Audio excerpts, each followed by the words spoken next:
What's up, guys? Today we're going to kind of get to the end of our first big unit in social studies, and so we're going to talk about all of the things that kind of helped end that period right after the Civil War. And so let's kind of jump into it. The first person that I want to go back to is Andrew Johnson. If you remember, Andrew Johnson became president after Abraham Lincoln was assassinated. And Andrew Johnson had a little bit different plan for Reconstruction. He wanted it to be more difficult. He made the Southerners ask for pardons and those kinds of things. And he also wanted states to pass the 13th Amendment. But Andrew Johnson did not support the 14th Amendment, which was the amendment that gave African American citizens. Because he was a white Southerner when he was growing up, Andrew Johnson did not believe that African Americans should be citizens. And so Andrew Johnson did not enforce the 14th Amendment.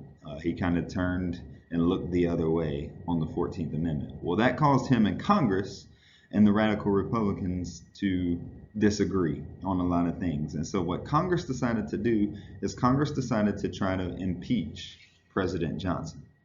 Now, to be impeached means they tried to vote him out of office. They tried to decide that he should not be the president anymore. Just because he was impeached or just because a president is impeached does not mean that they are automatically kicked out of office. All impeach means is that they're going to go through the process. They're going to try and vote and see if you should be removed. And so President Johnson actually remained president. He kind of won the impeachment process by one vote. And so he was able to remain the president of the United States, but he was the first president to ever be impeached. He was the first president to go through that process where they voted to see if they could get rid of you as president. Now, because Andrew Johnson was against the 14th Amendment, he kind of turned a blind eye to the South. And so the white Southerners kind of got to do a lot of whatever they wanted. And so one of the groups that became really big because Andrew Johnson didn't pay attention to what was going on was the Ku Klux Klan. And all the Ku Klux Klan was a group of white Southerners who terrorized people who were different than them. You'll hear a lot of people talk about how the Ku Klux Klan did all of these terrible things to African Americans, and that's true, but it wasn't just African Americans. It was really anybody that they disagreed with. And so what the Ku Klux Klan is it was really a terrorist group in the South. One of the things that they would do is they would terrorize African Americans to try to prevent them from doing certain things. So for example, let's say an African American man was going to vote. Well, the Ku Klux Klan might abduct or hurt or kill or do something to that person, that African American man, so that other African Americans would decide, hey, I don't want this to happen to me, so I'm not going to go vote. Those were the kinds of things that the Ku Klux Klan did. And the biggest thing to remember is that they terrorized African Americans. They tried to scare African Americans from being treated equally, and they were really effective at doing that. They also did a lot of voter fraud, so they made sure that the people they wanted to be elected were elected. And so the Ku Klux Klan is a group that was kind of in the South during Reconstruction that, like I said, they really terrorized African Americans. And so what Congress decides to do to try to fix the problems in the South is Congress sends federal troops down south, almost like the military. They send the military down south to try to enforce the radical Reconstruction. And what happened was they kind of split the South into 5 different districts. And you can see it back here. The first district was here. The second district was North and South Carolina. The third district was kind of down here in Florida.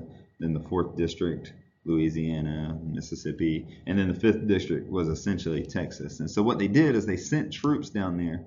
They split the South into these districts. And the point of those troops was to try to enforce radical Reconstruction. The troops were meant to protect the African Americans, to stop that voter fraud that people like the Ku Klux Klan, those kind of things that they were doing. And so what Congress essentially did is they sent police forces or the military down south to enforce a radical Reconstruction and make sure that those radical Republicans were really in charge down south. So that brings us to what we really consider the end of Reconstruction, which is the compromise of 1877. To compromise means to come to an agreement. And so essentially what happened was the radical Republicans came to an agreement with the white Southerners, who at the time were Democrats. Now, when I say Democrats and Republicans, I don't want you to think about Democrats and Republicans today, because they were really, really different during the late 1800s. But essentially, the Northerners were Republicans and the white Southerners were Democrats. And so they come to a compromise. And this is what the compromise was. Congress and the radical Republicans said, we will remove all of the troops from the South. We'll get rid of the troops if you accept and help us elect another Republican as president, who just happened to be Rutherford B. Hayes. You don't necessarily have to remember that. But that was the compromise. The North said, we will get rid of all of the troops that we've sent down south if you will agree to elect this Republican as president, to help us elect this Republican as president. And so the Southerners said, sure, sounds good. You get rid of the troops and Rutherford B. Hayes can be president and everything will be good to go. And so they come to this compromise, and we consider the compromise of 1877 the official end of Reconstruction. So after this compromise, what happens? Well, certain things start to happen. A lot of historians say that because of the compromise, the radical Republicans really abandoned the South. They gave up on radical Reconstruction. And so because they gave up and they left the South, what really happened is white Southerners took back over in the South, and life went back to the way it was before the war down South. African Americans were left with nobody to help them, nobody to protect them. And so African Americans, again, are going to be treated really, really unfairly. The black codes are eventually going to turn into what we call Jim Crow laws. And Jim Crow laws are things like segregation, keeping African Americans and white people separate, and kind of like you see in this picture back here. Those kinds of things are going to happen. And so what essentially happened because of the compromise of 1877 is white Southerners were able to take back over in the South, and life really did go back to the way it was before the war. And like I said, a lot of historians argue that Reconstruction, radical Reconstruction, was a complete failure because this was allowed to happen.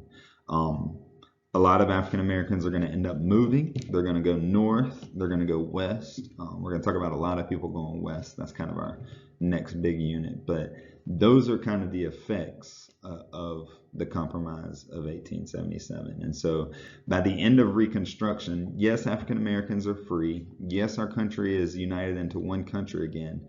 But in a lot of ways, we're still two separate areas. And it's a lot like it was before the war.